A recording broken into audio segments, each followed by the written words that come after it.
आज मैं एक्सप्लेन करने वाली हूँ एक्सट्रीमा मूवी को। आपको कोई दूसरी मूवी या कोई वेब सीरीज पे एक्सप्लेन वीडियो चाहिए तो कमेंट जरूर करना उस मूवी का नाम या वेब सीरीज का नाम। कहानी शुरू होती है। हमें मालूम होता है कि अमेरिका की एक बहुत बड़ी बिजनेसमैन पार्क का बेटा बीमार है। बीमारी भी ऐसी जिसके बारे में पता चलाने में डॉक्टर्स भी फेल हो गए। सभी रास्ते बंद हो जाने के बाद इस बच्चे के इलाज के लिए कोरिया से शेमन्स बुलाए जाते हैं। यानी वो लोग जो इस दुनिया में रहते हुए ही सोल से बातें कर सकते हैं, उनसे जुड़ी इस दुनिया में लोगों की प्रॉब्लम्स को सॉल्व कर सकते हैं। ऐसा कहीं में कि दुनिया में ना नजर आने वाली चीजों से मिलना, लड़ना और उन्हें कंट्रोल करना ही उनकी जॉब है। हम मिलते हैं शेमन हारिम से, जो अपने असिस्टेंट के साथ इस बच्चे का इलाज करने के लिए आई थी। हालांकि बच्चे की मोम को इन सब चीजों पे यकीन नहीं था, पर अब उनके पास कोई दूसरा ऑप्शन भी नहीं बचा था अपने बेटे को बचाने के लिए। हारिम इस बच्चे को चेक करने के लिए कुछ रिचुअल करती है और उससे मालूम होता है कि इस बच्चे के साथ जो भी इशू है उसके दादा या परदादा के साथ जुड़ा है। इस बारे में बात करने के लिए हारिम पार्क से मिलने उसके घर पहुंच जाती है, जहां उसे मालूम पड़ा कि ये लोग कई दहाइयों पहले ही पूरी तरह अमेरिका शिफ्ट हो गए थे। पार्क के दाएं यानी इस छोटे बच्चे के ग्रैंड पा पैरालाइज्ड है, जबकि उसके ग्रैंड पा यानी परदादा 100 साल पहले ही मर चुके थे, जिनकी ग्रेव यानी कब्र कोरिया में ही है। पार्क हारिम को ये भी बताता है कि उनकी फैमिली में पैदा होने वाले हर बड़े बच्चे के साथ ऐसा ही कोई इशू हो जाता है। जैसे मेरे बड़े भाई, वो भी ऐसी किसी बीमारी में पाकिस्तानी में मर गए थे, और अब मेरा बेटा, वो तो आपके सामने ही है। सब सुनने के बाद हारिम पार्क को तसल्ली देती है कि सब ठीक हो जाएगा, लेकिन उनको और भी लोगों की मदद की जरूरत पड़ेगी। मसला थोड़ा बड़ा है, इन्हें कोरिया भी जाना पड़ सकता है। सीन कट होकर हम कोरिया में किम से मिलते हैं। ये फैंग शुई एक्सपर्ट है। उनका काम था मरने वाले लोगों के लिए ऐसी जगह ढूंढना जहाँ दफन होने के बाद उनके सोल्स को आराम और सुकून मिल जाए, वहाँ उन्हें कोई प्रॉब्लम ना हो। अगर सोल्स को कोई प्रॉब्लम होती है तो वो अपनी फैमिलीज को तंग करती है। जैसे अभी भी एक ओल्ड लेडी अपने घर वालों के ख्वाब में आते उन्हें तंग करने लगी थी, लेकिन किम के मुताबिक उनका मसला ग्रेव नहीं थी। असल में उस ओल्ड लेडी के ग्रैंडसन ने उसके दांतों को छुपा लिया था, जिसकी वजह से वो नाराज थी। उस ओल्ड लेडी के दांत वापस रखने पर प्रॉब्लम सॉल्व हो जाती है, जिसके बाद हम दिखते हैं यही इसी ग्रेवयार्ड यानी कब्रिस्तान के दरियम से हारिम मिलने आई है। हारिम उन्हें पार्क के बारे में बताती है, जो बहुत ही ज्यादा अमीर बिजनेसमैन है, लेकिन उनके फैमिली में एक बहुत ही अजीब इशू है कि उनके घर पैदा होने वाला हर बड़ा बेटा बीमार रहता है, और ये सारी प्रॉब्लम्स कोरिया की जमीन से जुड़ी है, क्योंकि उनके ग्रैंडपा यहाँ कोरिया में दफन है। हारिम को उनका प्रॉब्लम सॉल्व करने के लिए किम की मदद चाहिए थी, और कोरिया का नाम सुनते ही किम मान भी जाते हैं। अगले दिन पार्क पे आकर किम से मिलता है, क्योंकि उसे अपने ग्रैंडपा का एक्सियुमा करवाना था। एक्सियुमा मतलब एक ग्रेव को खोलकर वहां दफन हुए इंसान को किसी दूसरे केस में दफनाना या शिफ्ट करना। इसी काम के लिए उसे किम से सारी इन्फॉर्मेशन चाहिए थी, और वो ये सब अपने बेटे के इलाज के लिए कर रहा था। पार्क अब किम को लेकर अपनी ग्रैंडपा की ग्रेव के पास जाता है, जो पहाड़ के ऊपर बनी थी। ये कोई कब्रिस्तान में ही था। इस ग्रेव के आसपास बहुत सारे फॉक्स भी फिर रहे थे, और ये कोई अच्छा साइन नहीं था। साथ ही उनकी ग्रेव के ऊपर कोई नेम प्लेट भी नहीं थी। पार्क बताता है कि उसके ग्रैंडपा जर्नल थे, और ये ग्रेव उन्हें आर्मी की तरफ से अलॉट हुई थी। किम उसकी अभी भी बात समझ नहीं पा रहा था कि आखिर यही जगह क्यों, ये तो जगह कोई टॉम भी नहीं लग रही। वो समझ चुका था कि मसला इसी जगह में है, और ये बात वो हारिम से डिस्कस भी कर देता है। वो हारिम से कहता है यहाँ पे बहुत कुछ ईविल है, बहुत कुछ शैतानी है, और इन नेगेटिव पावर्स को मैं सेंस कर पा रहा हूँ। साथ ही किम हारिम से यहाँ काम करने को भी मना कर देते हैं, क्योंकि उन्हें लग रहा था कि अगर यहाँ उन्होंने काम किया तो उनकी जान को भी खतरा हो सकता है। ये सुनकर हारिम भी परेशान हो जाती है।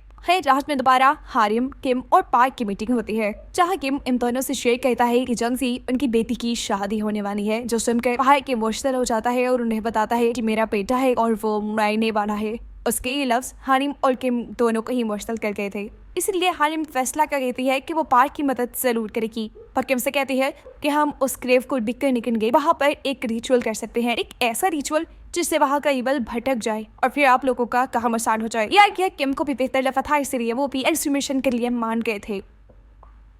अगले दिन एक्सट्रीमिशन का काम शुरू हो जाता है, जिसमें यहाँ पर पार्क की आर्ट भी थी, क्योंकि वो ग्रैंडपा की डॉटर थी। उनके साइन और उनकी परमिशन के बगैर ग्रेव डिग नहीं की जा सकती थी। हारिम यहाँ पर रिचुअल का सारा सामान मिले आई थी, जिसमें 5 पिग्स भी थे। उन 5 लोगों के लिए सेक्रीफाइस जो ये ग्रेव डिग करने वाले थे। एक तरफ ग्रेव की खुदाई का काम शुरू होता है, तो दूसरी तरफ हारिम ईवल को डिस्ट्रैक्ट करने के लिए पावरफुल रिचुअल्स करना शुरू कर देती हैं, जिसमें बहुत से लोग उसका साथ दे रहे थे। जोर जोर से गाने बजाने के साथ हारिम अपना ड्राउना नाच करते हुए छुट्टियों और चाकों से खेल रही थी। ऐसा करते हुए कौतलनू पर कदमी लगा देती है। फिर पास पे लगे हुए पिग्स की बॉडीज को काट कर उनका खून पीती है। उसका ये ड्राउना रिचुअल तब तक चलता रहा जब तक ग्रैंडपा की हड्डियों को निकाला नहीं गया। हड्डियों को कब्र से निकालने के बाद एक मजदूर कब्र के अंदर इंसानी सर वाला सांप देखता है, जो कि बहुत ही गलत साइन था और इससे भी गलत थी कि वो किसी को भी बताए बगैर उसे मार चुका था। ऐसा करते ही वहाँ मौसम खराब हो जाता है। कि जिसने ग्रैंडपा की हड्डियों को क्रिमेट यानी जलाने का फैसला किया था, उनका ये काम भी रुक जाता है। हालांकि वो ये काम जल्दी करना चाहते थे क्योंकि उनका मानना था कि ग्रैंडपा की सोल हड्डियों से जुड़ी है, जिन्हें जलाने पर ही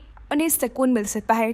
किम ने क्योंकि यहाँ पर बहुत कुछ नेगेटिव दिख गया था, इसीलिए पास के गांव में वो ग्रैंडपा के मज़ार के बारे में इंफॉर्मेशन इकट्ठी करने चाहता है। जहाँ जाने पे ये भी मानूं वो आगे ज्यादा लोगों को तो उस मज़ार यानी ग्रैंडपा की ग्रेव के बारे में कुछ पता ही नहीं, और अगर कुछ लोगों को पता था तो ये बात कि उनकी ग्रेव खजाने से भरी है। उसके लालच में एक आदमी जिसे मालूम हुआ कि ग्रैंडपा की ग्रेव की खुदाई हुई है, वो ग्रैंडपा का कॉफिन खोल देता है, जिसके नतीजे में उससे भी पागल ग्रैंडपा की सोल आज़ाद हो चुकी थी। और ये सबसे बड़ा और खतरनाक काम हुआ था। शुक्र था कि हानिम ने उसे देख लिया। अभी खोप तो है कि वो सबको इस खतरे से बचा ले कि ग्रैंडपा की सोल को कंट्रोल करने के लिए वो एक रिचुअल करना शुरू कर देती है, लेकिन शायद ये जाया हो रहा है क्योंकि ग्रैंडपा की सोल अपने घर भी जा चुकी है। घर यानी अमेरिका, जहाँ पर पार्क की फैमिली रहती थी। वहाँ जाते ही वो अपने बेटे और उसकी वाइफ को मार देते हैं, जिसके बाद ग्रैंडपा की स्पिरिट ने पार्क को भी हॉल्ट करना यानी डराना शुरू कर दिया था। पार्क बहुत ज्यादा डरा हुआ था। उसी टाइम उसे किम की कॉल आती है। फोन पे किम उसे समझा रहा था कि ग्रैंडपा की सोल आज़ाद हो गई है, उसने तुम्हारे पेरेंट्स को भी मार किया है और वो अब तुम्हें मारने के लिए निकली है, तुम जरूर उससे बच के रहना। अभी वो फोन पे बात कर ही रहा था कि अचानक दरवाजे पे भी नॉक होना शुरू हो जाता है।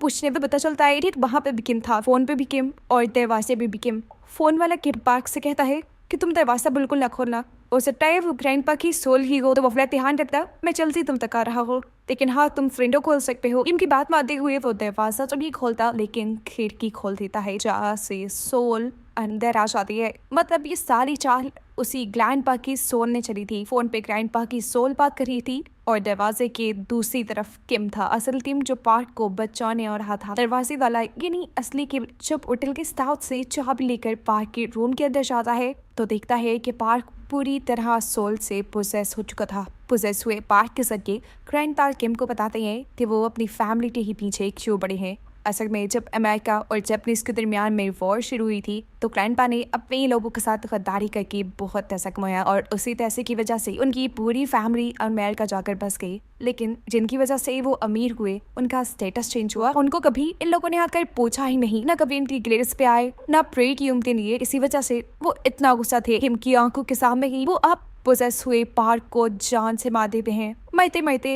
पार्क किम से कहकर जाता है कि किसी बड़ी जानवर ने जैसे शेर ने एक लोमड़ी की हड्डी निकाल ली है। इस बात का मतलब किम को बिल्कुल नहीं समझ आया था, लेकिन अब ग्रैंडपा के सोल पार्क को मारने के बाद अपनी बेटी और पार्क के बेटे को मारने के लिए निकल चुके थे।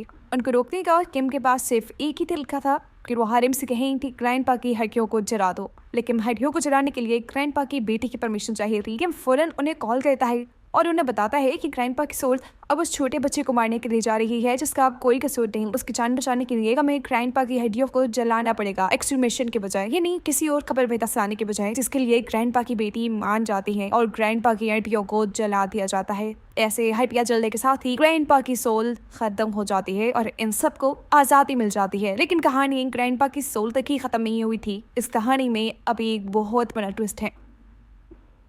ग्रैंडपा के सोल के चले जाने के बाद किम एक ऐसे आदमी से मिलता है जिसने ग्रैंडपा की कब्र खोदने का काम किया था। उसके ख्वाब में बड़े बड़े इंसानी सर वाले सांप उसे डरा रहे थे। डरते हुए वो आदमी कहता है कि वो सांप मुझे मार देंगे। टिमो से पूछते हैं ये सब कब से हो रहा है। आदमी बताता है रवि से, जब मुझे ग्रैंडपा की ग्रेव के अंदर वो इंसानी सर वाला स्नेक मिला था जिसका सर काट के मैंने उसे मार दिया। सारी बात की सच्चाई जानने के लिए किम दोबारा ग्रैंडपा की ग्रेव पे जाता है जहाँ उसे वो मरा हुआ सांप मिल भी गया था। उसका सर किसी फीमेल जैसा था जिनको बहुत ज्यादा ईवल यानी शैतानी माना जाता है। कुछ ना सोचते समझते हुए किम जब इस कब्र को और ज्यादा खुलता है तो इसी कब्र के नीचे उसे एक खड़ा हुआ कॉफिन मिलता है, जिसे देखते ही वो हारिम और उसके सती साथियों को यहाँ बुला लेते हैं। जब मिलकर उस कॉफिन को बाहर निकाले, लेकिन अभी तक ये लोग ये बात समझ नहीं पाए थे क्या कि क्यों ग्रैंडपा की ड्रेस के नीचे इस कॉफिन को खड़ा किया गया था। ये कॉफिन चारों तरफ से सील था। फिलहाल आधी रात का वक्त था, ये लोग इस कॉफिन का कुछ कर भी नहीं सकते थे, इसलिए पास के एक टेंपल में ये लोग इस कॉफिन को रखने का फैसला करते हैं। ये भी हो सकता था कि इस कॉफिन में कोई इवल स्पिरिट हो,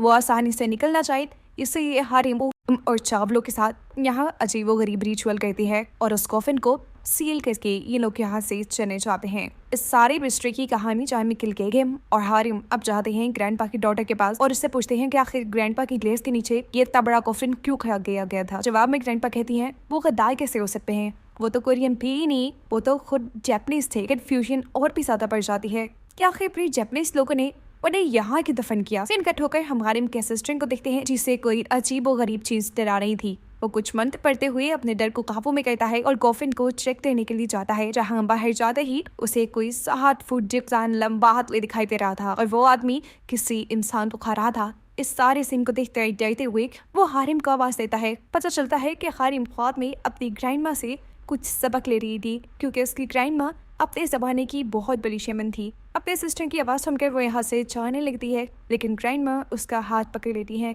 ऐसे जिससे उन्होंने कोई बहुत बड़ा खतरा देख लिया हो, लेकिन फिर भी गाड़ी मुड़कर बाहर जाती है जहाँ उसका असिस्टेंट डरा हुआ था। ये दोनों साथ मिलकर उस कॉफिन को देखते हैं जो अब खुला हुआ था और खाली था। मतलब हारिम के असिस्टेंट ने जो 7 फुट का आदमी या भूत देखा था वो इसी कॉफिन से बाहर आ चुका था। यहाँ कॉफिन में ही एक हेलमेट भी मौजूद था जो कि किसी सैमुराई या जर्नल का होता है। ये लोग समझ जाते हैं कि जरूर इस कॉफिन में जो कोई भी था वो एक सैमुराई था, एक सोल्जर था। इतनी देर में इस रूट बाहर वो जर्नल भी आ जाता है जो इस कॉफिन से निकला होगा। हारिम उसे देखते ही छुप जाती है और वो जर्नल पूछता है कि रूल तो ये इंसान है। हारिम नाम में जवाब देती है और कहती है मैं तो इंसानों की गुलाम हूँ और एक 3 स्पिरिट हूँ। फिर वो जर्नल का भूतों से पूछता है क्या तुम्हारे पास मेरी पसंद का खाना है। हारिम माफी मांगते हुए उससे नाम में जवाब देती है और इस टाइम जर्नल जान जाता है कि रूल के अंदर कोई इंसान ही है। इससे पहले कि वो हारिम पर हमला कर देता उसका असिस्टेंट आकर उसे बचा लेता है और जर्नल पे भी एक नेजर से हमला देता है, लेकिन इस हमले का उसके ऊपर जरा फर्क नहीं पड़ा था। साफ मतलब था कि वो जर्नल बहुत ही खतरनाक भूत में बदल चुका है, क्योंकि अब वो असिस्टेंट को पकड़ कर उसके पेट में अपना हाथ स्टेप करता है और उसकी बॉडी दरमियान से चीज पे हैंग देता है। इससे पहले कि अब ये भूत हारिम को मार देता, किम और उसका असिस्टेंट यहाँ जाते हैं और इस मरतबा इस भूत को देखकर इन दोनों की भी हालत बुरी तरह खराब हो चुकी थी, क्योंकि आज से पहले उन्होंने कभी ऐसा भूत नहीं देखा था। एक सेकंड गुजरता है और इस भूत को मुर्गे की बाउंस सुनाई देती है, मतलब सुबह होने वाली थी और ये सोचते हुए वो एक आता गोला बनकर यहाँ से उड़ जाता है। अभी के लिए ये लोग इतनी बात जान गए थे कि ये भूत जो भी है ये रात में तो पूरी ताकत में होता है, लेकिन सुबह में यह इतनी ताकतों का इस्तेमाल नहीं कर सकता। पता चलता है भूत पे हारिम के जिस असिस्टेंट को दरमियान से चीर कर फाड़ दिया था उसकी सांसें अभी भी चल रही थी, यानी वो पूरी तरह मरा नहीं था, इसलिए उसे हॉस्पिटल एडमिट करवा दिया जाता है। और किम अब जाते हैं उसी ग्लेव पे जहाँ से ये सब शुरू हुआ था, क्योंकि अब इसे बंद करना, इस कहानी को खत्म करना बहुत जरूरी था। यहाँ हम आसपास के लोगों से मिलते हैं, कुछ पता चलाते हैं, लेकिन खास इन लोगों को कुछ मालूम नहीं होता। दोबारा ये लोग हॉस्पिटल आ जाते हैं जहाँ इन्हें मालूम पड़ता है कि हारिम के असिस्टेंट को होश आ गया है। होश पे आने पे उसकी आंखें अजीब थी और ये देखते हुए हारिम और किम को ये पता चल चुका था कि वो पोसेस्ड है। उस पर से जर्नल के भूत में इसे अपना गुलाम बना लिया था और इसी के जरिए इन्हें ये बात पता चलती है कि वो जर्नल का भूत यहाँ पे किसी चीज की हिफाजत कर रहा है। किस चीज की, ये बात हारिम का असिस्टेंट उन्हें नहीं बताता। इन सारी बातों का पता चलाने के लिए हम दोबारा ग्लेव पे जाता है। वो ग्लेव को खोलकर अपने सवालों का जवाब जानना चाहता था कि आखिर यहाँ ऐसा क्या है जिसकी वो डीमन हिफाजत कर रहा था। इन्हें यहाँ वही 7 फुट लंबा जर्नल का भूत ही नजर आता है। इसे देखकर वो ये बात पता चला लेते हैं कि रात में ये भूत यहीं पर भी चला जाए, दिन में ये भूत यहीं रहता है, जरूर उसी चीज की हिफाजत करने के लिए जिसके बारे में इन्हें मालूम नहीं। यहाँ खड़े खड़े इरम को मरते हुए पार्क की एक बात याद आती है। उसने कहा था कि फॉक्स ने एक टाइगर की रीढ़ की हड्डी दीवार किया है। कोरिया का मैरल को टाइगर की तरह दिखता है, इन्हें टाइगर तो हो गया कोरिया। अब सीन ये था कि कोरिया को खत्म करने के लिए बहुत से मेटल रॉड्स जमीन में दबाए गए थे, जो कि जापानीज रिचुअल के मुताबिक कोरिया की पॉजिटिव और नेगेटिव एनर्जी को डिस्टर्ब करके कोरिया को खत्म कर देते। इन्हीं रॉड्स के बारे में कोरियन शेमन्स को पता चल गया और उन्होंने इन रॉड्स को निकालना शुरू कर दिया। इन लोगों को कोरिया के लोगों ने ग्रेव थीव्स कहा, लेकिन अब एक रॉड को जमीन से नहीं निकाल पाए क्योंकि उस रॉड को जापानीज ने अपने जर्नल की बॉडी में दफना दिया था, एक ऐसे रिचुअल के जरिए जिसमें मरे हुए एक बहादुर इंसान की बॉडी को काट कर उसने मेटल रॉड रखा जाता है और साथ ही बहुत से इंसानी ऑर्गन्स का भी इस्तेमाल किया जाता है इस रिचुअल को पूरा करने के लिए। सारे प्रोसेस के लिए जर्नल की बॉडी को इसलिए इस्तेमाल किया गया क्योंकि जर्नल बहुत बहादुर थे, मरने के बाद भी उनकी सोल इस रॉड की हिफाजत करती। अब वो जर्नल जो कि भूत बन चुका था, जिसकी बॉडी में वो मेटल रॉड था, उसकी कॉफिन को इसीलिए वर्टिकल खड़ा किया गया था क्योंकि कोरिया में लगने वाले बाकी सभी रॉड्स भी वर्टिकल खड़े थे। अब कोई उस रॉड को या जर्नल की बॉडी को न ढूंढ पाए, उसके ऊपर पार्क के ग्रैंडपा की बॉडी को दफना दिया गया क्योंकि वो भी एक जर्नल थे। साफ लफ्जों में कहें तो जब कोरिया और जापानीज के दरमियान जंग चल रही थी तो लोगों ने जादू मंत्रों के जरिए भी एक दूसरे को हराने की, दबाने की कोशिश की। जैसे ही इन लोगों को इस सारी बातों की खबर मिलती है तब तक काफी देर हो चुकी थी। अब रात का वक्त हो चुका था और वो जर्नल जिसके अंदर मेटल रॉड था उसके उठने का भी वक्त हो गया था। इतने सालों में वो अपने कॉफिन से किम की वजह से ही आजाद हो पाया था। किम उसे रोकना चाहता था लेकिन ये भूत उसे पोसेस करना शुरू कर देता है। किम को बचाने के लिए या हारिम उसके ऊपर ब्लड भी फेंकती है लेकिन वो थोड़ा सा तड़प कर ठीक हो जाता है और उससे में हारिम से ही लड़ने के लिए जाता है। और इस टाइम हारिम को प्रोटेक्ट करती है उसकी ग्रैंड माँ की सोल। किम ने जर्नल की बॉडी में मेटल रॉड दे दिया था और उनके सैंग शुई के नॉलेज के मुताबिक मेटल का दुश्मन था वो जर्नल का भूत वैसे ही खून से तड़पता था, इसलिए बिना मकसद के वो एक लकड़ी पर अपना स्पून लगाते हैं और उससे जर्नल को स्टैप कर देते हैं जिससे वो जर्नल मर जाता है। वो आखिरी रॉड जो कि कोरिया को तबाह करने के लिए इस जमीन में लगाया गया था, वो रॉड भी बाहर निकल जाता है, खत्म हो जाता है। मतलब एक तरफ तो उन्होंने अपनी सबसे बड़ी मुश्किल इस भूत को खत्म किया और दूसरी तरफ कोरिया को भी बचान गया। भूत के मायते ही हारिम का असिस्टेंट जो उसकी पोजीशन में था वो भी वहां से बाहर निकल आता है। इनके सारे मिशन अब पूरे हो चुके थे। ये लोग अब सेफ थे। यही सोचते हुए ये चारों सुकून का एहसास देते हैं। कहानी के आखिर में हमें किम की बेटी की शादी दिखाई जाती है जहाँ किम रिलैक्स नजर आ रहा था और उसे हारिम और उसके असिस्टेंट विशेकंड में एक टीम भी मिल गई भी। इन चारों को दिखाते हुए ये कहानी यहाँ सेटल हो जाती है। आपको ये वीडियो पसंद आई हो तो इस वीडियो को लाइक कर देना, हमारे चैनल को सब्सक्राइब, और आपको अपनी फेवरेट मूवी या वेब सीरीज के ऊपर एक्सप्लेन वीडियो चाहिए ना तो कमेंट करके जरूर जाना। तो मिलते हैं नेक्स्ट वीडियो के अंदर। Bye bye.